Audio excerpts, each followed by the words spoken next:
अगर मैं तुमसे कहूं कि इस बार का समर आर्क तुम्हारी लाइफ को पूरी तरह से बदल सकता है तो क्या तुम मेरी बात पर यकीन करोगे?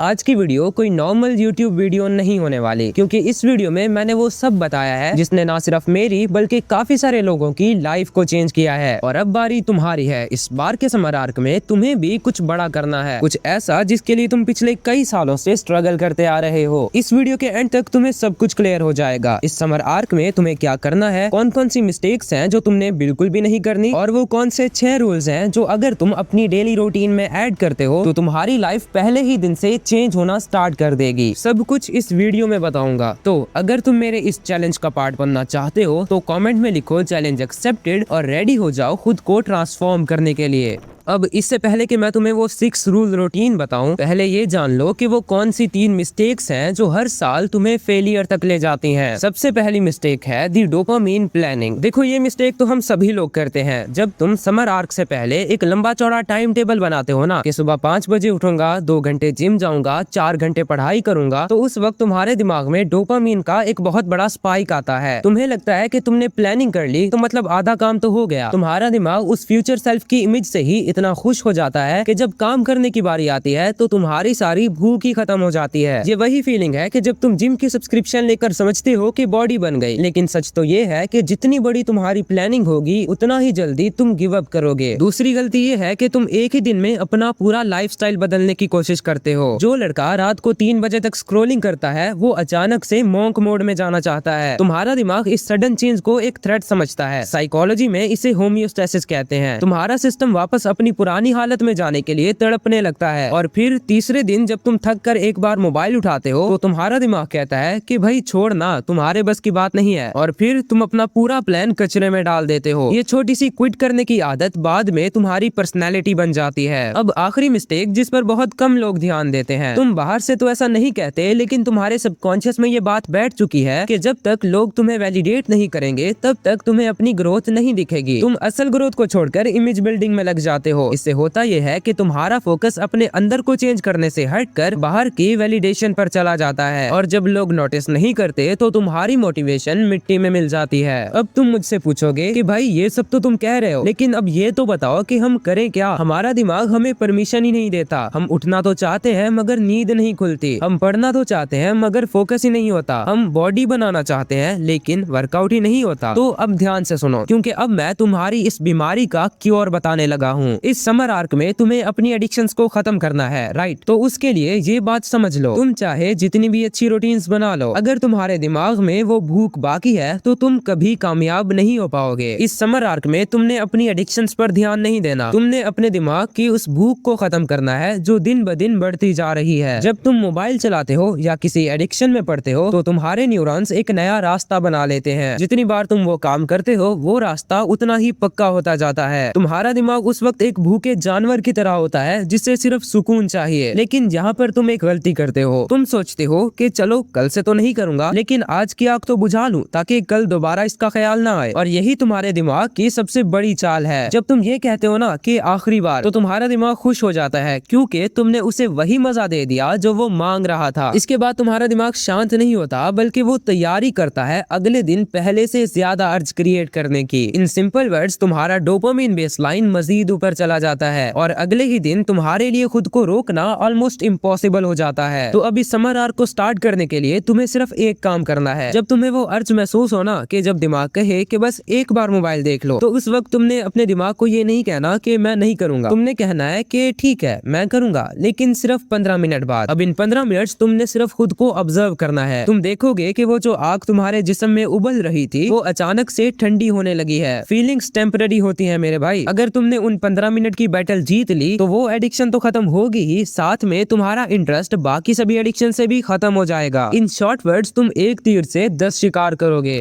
अब इस पूरी वीडियो के मेन मुद्दे पर आते हैं, यानी कि रूटीन कैसे बनाएं। जब लोग समर आर्क का नाम सुनते हैं तो उनके दिमाग में एक जेल जैसी इमेजिनेशन बनती है। सुबह 5 बजे उठना है, वर्कआउट करना है, पढ़ना है और फिर सो जाना है। ऐसी रूटीन सिर्फ 3 दिन चलती है और चौथे दिन तुम फिर वही पुराने ट्रैक पर होते हो। हमें ऐसी रूटीन नहीं चाहिए जो हमें बोझ लगे। हमें हमें चाहिए फ्रीडम और रिजल्ट्स का एक परफेक्ट बैलेंस। आई होप तुम मेरी बात समझ रहे होगे। सही समरार का मतलब ये नहीं है कि तुम अपनी लाइफ को एक अजाब बना लो। इसका मतलब है इंटेंशनल लिविंग। तुम दिन में जो भी करो, तुम्हें बस पता होना चाहिए कि तुम क्यों कर रहे हो। मैं तुम्हें कोई फिक्स टाइम टेबल नहीं दूंगा क्योंकि हर इंसान की लाइफ अलग होती है, मगर मैं तुम्हें कुछ ऐसी चीजें जरूर बताऊंगा जो तुम्हें अपनी डेली रूटीन में हर हाल में फॉलो करनी है, क्योंकि इसके बगैर तुम्हारा कमबैक करना ऑलमोस्ट इम्पॉसिबल है। सबसे पहले मॉर्निंग रूटीन पर बात करते हैं। देखो, एक बात समझ लो, अभी ना तुम में से काफी सारे लोग ऐसी हालत में नहीं है कि वो पहले ही दिन से 5 बजे उठने लग जाएं। तो बगैर खुद को स्ट्रेस में डाले तुम इस क्योरिंग प्रोसेस को थोड़ा स्लो कर सकते हो। अभी जिस टाइम पर तुम्हारी नींद पूरी हो जाती है, जैसे फॉर एग्जांपल 8 बजे, तो पहले दिन 8 बजे का अलार्म लगाओ, फिर दूसरे दिन 7:45, फिर तीसरे दिन 7:30। इसी तरह स्लोली आगे बढ़ते रहोगे तो तुम्हें कुछ मुश्किल भी नहीं होगी और तुम्हारा काम भी हो जाएगा। अब जो काम तुमने हरगिज नहीं करना है वो है सोने से पहले और उठने के बाद पहले 30 मिनट तक मोबाइल का यूज करना। ये रूल नॉन नेगोशिएबल है और इस पर कोई कंप्रोमाइज नहीं होगा। अब सेकंड रूल है, नेचर के साथ कनेक्टेड रहो। जैसे जब भी तुम फ्री फील करो तो या तो अपने घर की छत पर या अपने घर के करीब किसी पार्क में बैठ जाओ। इस काम के तुम्हें कई सारे बेनिफिट्स मिलेंगे और मेरा उन्हें गिनवाना जरूरी नहीं है, तुम्हें खुद ही पता चल जाएगा। थर्ड रूल है, जस्ट स्टार्ट। तुम में से काफी सारे टीनेजर्स खुद को फाइनेंशियली इंडिपेंडेंट बनाना चाहते हो, राइट? So just start. जिस चीज में तुम्हें स्ट्रॉन्ग फीलिंग है ना कि ये चीज मुझे फाइनेंशियली हेल्प कर सकती है, तो उसमें घुस जाओ। यूट्यूब चैनल बनाना है तो कंज्यूम करना बंद कर दो। एक चैनल क्रिएट करो और टारगेट रखो 6 महीने तक कंसिस्टेंटली वर्क करते रहने का। इसी तरह जो काम तुम करना चाहते हो उसमें अपना पूरा बेस्ट लगा दो। अगर फुल टाइम वर्क नहीं भी कर सकते तो दिन में सिर्फ कुछ ही मिनट्स उस पर स्पेंड करो, क्योंकि कुछ ना करने से अच्छा कुछ करना होता है और टीनेज तुम्हारा गोल्डन पीरियड है, तो इसे वेस्ट मत जाने दो। फोर्थ रूल है, इम्प्रूव योरसेल्फ। ये रूल आई थिंक सबसे इंपॉर्टेंट है। अपने आप को इम्प्रूव करते रहो। अभी भी बहुत सारी चीजें हैं जिन पर तुम ध्यान नहीं दे रहे। स्पीकिंग स्किल्स अच्छी नहीं है, articulation, English speaking, fluency, Adam's apple, इन सब पर वर्क करो। मुश्किल से 12-13 दिन लगेंगे और तुम्हें अच्छे खासे रिजल्ट्स मिल जाएंगे। इसी तरह अपनी सोशल लाइफ पर वर्क करो। अगर तुम 10 लोगों के बीच में कॉन्फिडेंटली अपना पॉइंट नहीं रख सकते, अगर गैदरिंग्स में तुम नर्वसनेस की वजह से अपना सर तक नहीं उठा सकते, तो ये एक बहुत बड़ी प्रॉब्लम है। स्टार्ट करो अपने रिलेटिव से, अपने फ्रेंड्स के बीच में खुलकर बोलो, लेकिन मैच्योर तरीके से। हर गैदरिंग में थोड़ा थोड़ा करके खुद को इम्प्रूव करते रहो और साथ में अपनी फिजिक पर वर्क करो। स्किनी हो, फैट हो तो जिम ज्वाइन करो, नहीं कर सकते कैलिस्थेनिक्स स्टार्ट करो, ये सबसे बेस्ट है। ये जो लिस्ट तुम देख रहे हो इन सब में तुम्हें इम्प्रूवमेंट्स लानी है। पांचवा रूल है क्लीनलीनेस। अपने आप को, अपने room, clothes, equipments and even की अपनी डाइट को भी हमेशा क्लीन रखो। चाहे घर पर अकेले भी हो तब भी खुद की सफाई का ख्याल रखो, बिकॉज ये चीज तुम्हारे सबकॉन्शियस एंड कॉन्फिडेंस पर बहुत गहरा असर रखती है। सिक्स्थ रूल है, ऑलवेज बी पॉजिटिव। अपनी डेली रूटीन में होने वाले इंसिडेंट से पॉजिटिव पॉइंट्स निकालो। ये चीज तुम्हें एक टफेस्ट लाइफ में भी दुनिया का सबसे हैप्पीएस्ट पर्सन बना सकती है। किसी काम में फेल हो गए तो होपलेस मत हो, उसमें हुई गलतियों से सीखो। रिलेटिव्स तुम्हारा मजाक उड़ा रहे हैं, डिमोटिवेट कर रहे हैं, तो अपनी आग को मजीद भड़काओ। खुश हो जाओ क्योंकि एक दिन तुम इन सब को झूठा साबित करने वाले हो। जितना ज्यादा ये बातें करेंगे उतना ही ज्यादा तुम इनका मुंह काला कर पाओगे। ये लोग तो चाहते ही यही है कि तुम कुछ अलग ना करो और इनके जैसे बने रहो, ताकि इनका वो सेक्रेट ईगो हर्ट ना हो जाए कि नहीं भाई, हम क्या गलत कर रहे थे जो हम वही हैं और ये आगे निकल गया। तो कभी भी अपने फेलियर्स और दूसरे लोगों की गालियों से खुद को डीमोटिवेट मत होने दो। अगर तुम ध्यान दो तो यही सब कुछ है जो तुम्हें अपनी लाइफ में सक्सेसफुल बना सकता है। अगर तुम सिर्फ इन्हीं चीजों पर ध्यान दो तो तुम्हारी लाइफ की 90% प्रॉब्लम्स यहीं पर खत्म हो जाएंगी। फॉर एग्जाम्पल, तुम किसी एडिक्शन में नहीं पड़ोगे, तुम्हारा टाइम तुम्हारे कंट्रोल में होगा, तुम जिस फील्ड में घुसोगे उसमें एक्सपर्ट बनकर बाहर निकलोगे, और जहां तुम्हारी एज के बाकी सब लड़के वही stressful, cheap and meaningless life जी रहे होंगे, तुम होगे जो कुछ बड़ा कर चुके होगे। अब तुम मुझे एक बात बताओ, इतना सब कुछ जानने के बाद भी क्या तुम चाहते हो कि वापस उसी पुरानी लाइफ में जाओ? क्या तुम चाहते हो कि लोग जो तुम्हारे बारे में बातें करते हैं कि ये तो कुछ नहीं कर सकता, उन्हें एक प्रूफ मिल जाए? क्या तुम चाहते हो एक बेतुकी लाइफ जीना जिसका कोई पर्पस ना हो? Absolutely not. तो बताओ, क्या तुम आज से ही सब कुछ स्टार्ट कर रहे हो या नहीं? कमेंट सेक्शन में खुद से प्रॉमिस करो, अब वापस कभी नहीं जाऊंगा।